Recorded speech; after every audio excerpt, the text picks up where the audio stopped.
Si la canicule qui arrive à pulvériser celle de mai et durer plus de 2 semaines.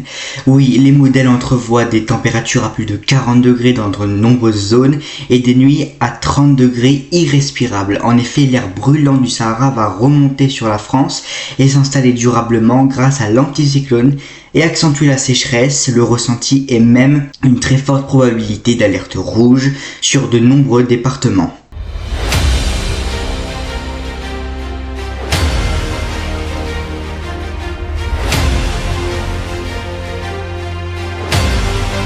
En tout cas, j'espère que vous allez bien. On va regarder directement les centres d'action. Et ce qu'on peut voir, c'est que la France va doucement se diriger, enfin même pas doucement, mais rapidement se diriger vers une situation beaucoup plus anticyclonique, chaude et même caniculaire. En fait, on est vraiment en plein dans cette zone caniculaire. Pourquoi ? Parce qu'on a une dépression qui va pousser l'anticyclone et le faire remonter. Alors actuellement, les modèles prévoient clairement un anticyclone assez massif quand même sur le pays, et ce qui va permettre d'avoir des températures élevées généralement sur l'ensemble du pays, peut-être excepté sur les côtes de la Manche, mais a priori sur l'ensemble du pays. Mais c'est pas vraiment le plus impressionnant. C'est les températures de nuit qui sont très impressionnantes sur la journée, je crois, de vendredi, avec des températures qui atteindraient déjà dans la journée jusqu'à 42 degrés du nord de l'Auvergne jusqu'au sud-ouest en passant par le centre-ouest. Mais regardez la nuit quand même, les températures elles grimpent quand même jusqu'à 30 degrés minimum, enfin elles descendent à 30 degrés pardon. Mais c'est quand même assez impressionnant parce que ça équivaut clairement à un niveau d'alerte rouge. Et c'est pour ça que je dis, il y a très clairement un niveau d'alerte rouge très probable et très important, que je pense qu'il y a beaucoup de personnes qui peuvent sous-estimer, pour ceux qui comprennent pas trop peut-être ce qui peut se passer. Mais actuellement, on a cette situation de forte canicule qui pourrait s'installer. Alors c'est pas sûr à 100%, mais ça pourrait se mettre en place. Si on regarde les prévisions de la vigilance Météo France, on voit que les régions pour l'instant qui seraient touchées, ce serait le centre-est, la Franche-Comté et l'Île-de-France pour la journée de mercredi. Mais vous voyez qu'à partir de jeudi, ce serait vraiment l'entièreté de la France. Alors ils n'ont pas mis le sud-ouest, je sais pas pourquoi, mais ce serait selon moi l'entièreté de la France qui va commencer à être concernée, avec des pointes qui pourraient être assez intenses quand même. Si on regarde bien les pointes, on peut se rendre compte que on a jusqu'à 38 degrés voire 40 dans le sud-ouest, surtout dans les grandes villes où là le ressenti va être encore beaucoup plus intense. Mais à partir de vendredi, ça devrait se corser, enfin c'est jeudi pardon, ça devrait se corser avec des températures exceptionnellement chaudes jusqu'à 42 degrés sur certaines zones de l'ouest de la France, mais sinon généralement et globalement sur le pays, on serait aux alentours de 36 degrés.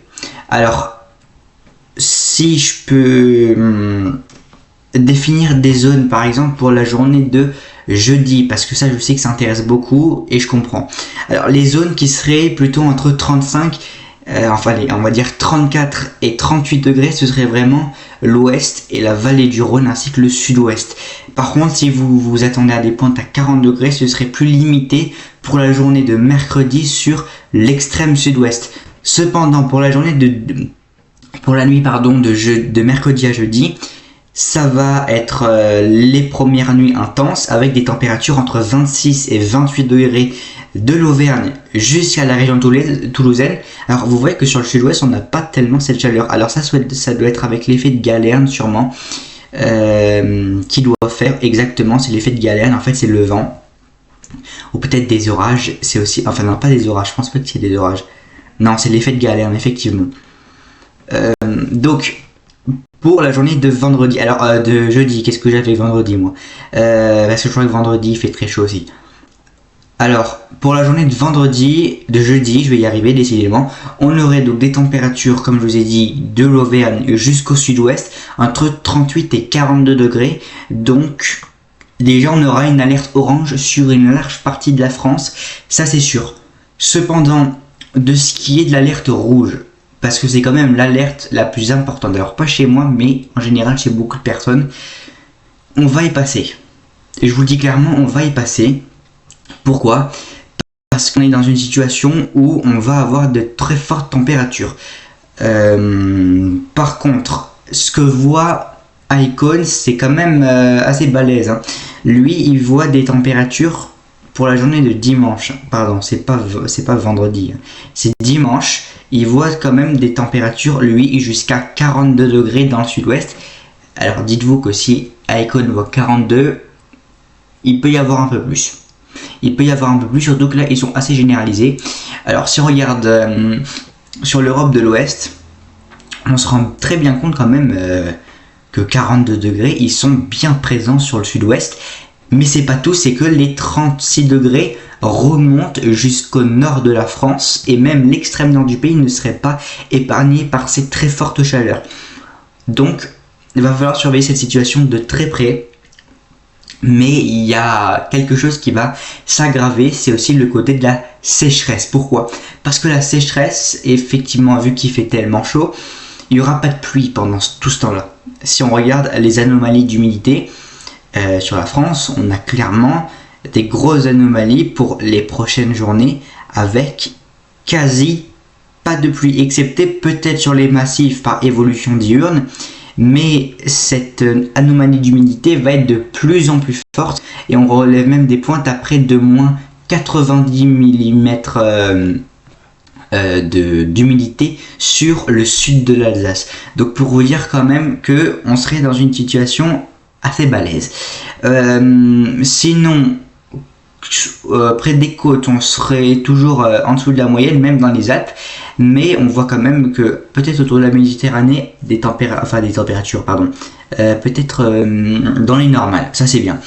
Sinon, la sécheresse, ça va être aussi un autre facteur aggravant, c'est qu'on va avoir actuellement la sécheresse est plus cantonnée sur le centre de la France, mais vous voyez qu'au fil du temps qu'on va avancer, cette sécheresse va commencer doucement, vraiment doucement, à s'étaler à force sur le pays, et ça va même aller sur quand même la Normandie, avec une sécheresse extrême qui va se mettre en place.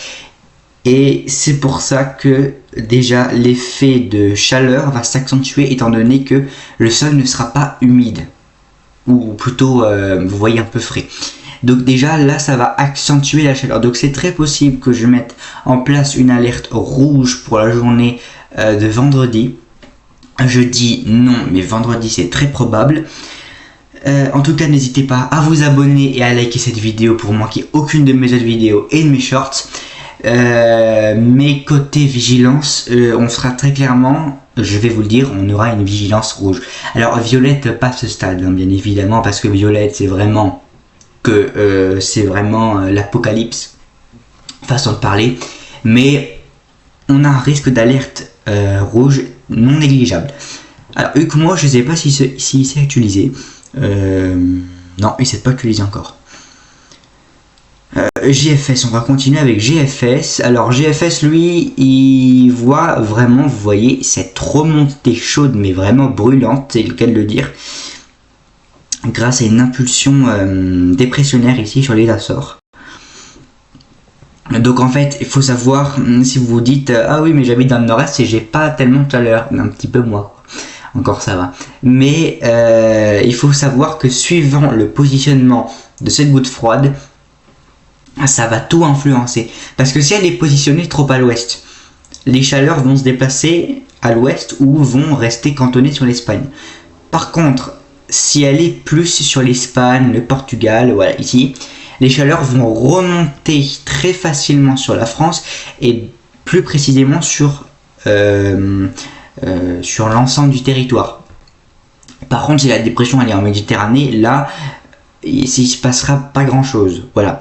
Donc il faut bien prendre en compte ce facteur de goutte froide, et en plus que l'anticyclone il est assez intense et il va remonter et passer, donc ça va faire quand même une certaine aspiration d'air. Enfin je sais pas si avec l'anticyclone ça aspire, mais il y a un truc je crois, mais ça va risquer de plaquer l'air chaud, même très chaud au sol, et ce qui va permettre d'avoir des nuits très chaudes et des journées très chaudes. C'est même plus des nuits douces, c'est des nuits chaudes.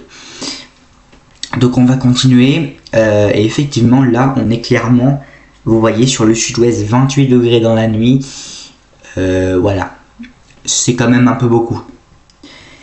Donc on va aller sur une période de sécheresse très intense. Alors moi j'avais vu quelque chose, je sais plus où c'était.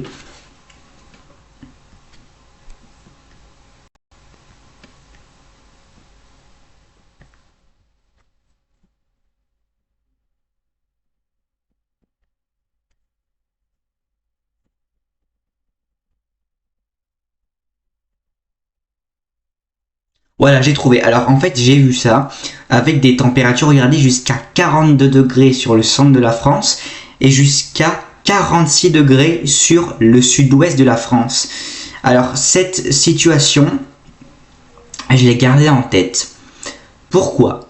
Parce que je me dis, avec la situation dans laquelle on est, il n'est pas impossible qu'on ait des températures aussi élevées. Alors je sais pas si on peut dire autant généralisé, mais on pourrait avoir à certains endroits des températures très élevées. Alors je suis pas sûr non plus, hein, voilà, mais il y a quand même des risques étant donné que, comme je vous ai dit, regardez, la goutte froide, elle est plus déplacée sur près du Portugal, pas sûr, mais près du Portugal, ce qui permet une remontée d'air très chaude, même brûlante sur la France, et donc ce qui permet des températures très chaude, même la nuit. Alors ce qu'il va falloir surveiller après, c'est s'il y a une goutte froide qui passe sur la France, je vous dis bien que là, on est un peu mal barré. Pourquoi? Parce que si la goutte froide elle passe sur la France, mais qu'en même temps, il y a déjà toute cette énergie avec le Cape et tout, ça peut faire des orages très puissants. Et je rigole pas quand je dis très puissant, je suis sérieux. Donc, faut surveiller de très près ce qui va se passer parce que c'est quand même une situation qui, on va le dire clairement, qui n'est pas normale pour un mois de juin. Voilà, c'est pas tellement normal pour un mois de juin d'avoir des températures aussi élevées. Alors, ça peut arriver qu'il y ait des canicules, bien évidemment, mais pas aussi fortes. En général, elles sont plutôt en juillet-août. Déjà, on en a eu une grosse pour un mois de mai. Et là, on va en avoir une grosse qui va être très longue. Effectivement, elle va être très longue avec des fortes températures. Donc, à un moment, voilà. Je pense que faut faire très attention à ce qui va se passer. Alors, en soi, j'ai plus grand chose à dire. De toute façon, on va surveiller ça très près. On va tout décortiquer ensemble au cours de cette semaine. Alors, décortiquer... Je ferai pas de vidéo, je ferai pas de deux vidéos, je ferai une seule vidéo étant donné que j'ai le bac, comme vous savez. Mais je ferai des shorts, ça vous inquiétez pas, je ferai des shorts. Je vous tiendrai au courant de tout ce qui va se passer. Alors ça, prenez pas en compte, hein. Je pense que JFS ce matin a pété un plomb parce que là il l'a enlevé. Voilà, mais qu'est-ce que j'ai fait? N'importe quoi. Donc... Je disais qu'il va falloir surveiller de très près ce qui va se passer, surveiller le positionnement de la goutte froide. Voilà, alors l'Espagne va carrément brûler. En fait, si vous voulez retrouver de l'air plus frais, allez en Scandinavie, ce sera plus simple. Voilà. En tout cas, j'espère que cette vidéo assez simple vous a plu. En tout cas, n'hésitez pas à vous abonner et à liker ces vidéos. Moi, je vous tiens au courant tous les jours avec des cartes, etc. S'il faut, il y aura des jours où je ferai pas de cartes parce que je serai occupé avec le bac. Après ça, j'y peux rien. En tout cas, moi, j'espère que cette vidéo vous aura plu. On se retrouve, je pense, dimanche prochain ou alors mercredi si je décide de faire une vidéo entre temps, mais je la fais pas dimanche. En tout cas, je vous tiendrai au courant. Moi, je vous dis à bientôt. C'était La Colère du Ciel. Ciao!